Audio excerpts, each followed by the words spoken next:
Terdakwa kasus dugaan pembunuhan berencana terkait kecelakaan sejoli Handi Salsabila di Nagrek, Kolonel Prianto, divonis penjara seumur hidup dan dipecat dari Dinas Militer pada Selasa 7 Juni. Majelis Hakim Militer Tinggi 2 Jakarta menyatakan Kolonel Prianto terbukti secara sah dan meyakinkan melakukan tiga tindak pidana. Hakim Ketua Brigjen TNI Faridah Faisal dalam berkas putusan yang dibacakan menyatakan tiga tindak pidana tersebut yang membuat Kolonel Prianto menerima vonis hukuman tersebut. Yang pertama, yakni pembunuhan berencana yang dilakukan secara bersama-sama, sebagaimana dalam dakwaan ke-1 primer.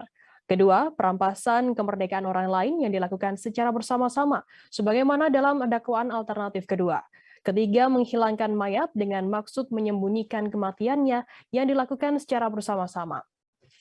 Selesai dibacakan vonis tersebut, terdakwa sempat berdiskusi dengan tim penasihat hukumnya yang hadir dalam persidangan.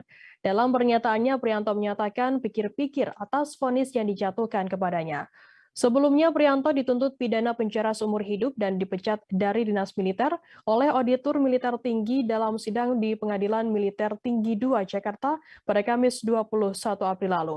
Auditor Militer Tinggi Wirdel Boy dalam berkas tuntutan yang dibacakannya mengatakan Auditor Militer Tinggi berkesimpulan Prianto telah terbukti secara sah dan meyakinkan bersalah atas tiga tindak pidana, sebagaimana didakwakan pada dakwaan Auditor Militer Tinggi nomor SDAK 2 tanggal 10 Februari 2022.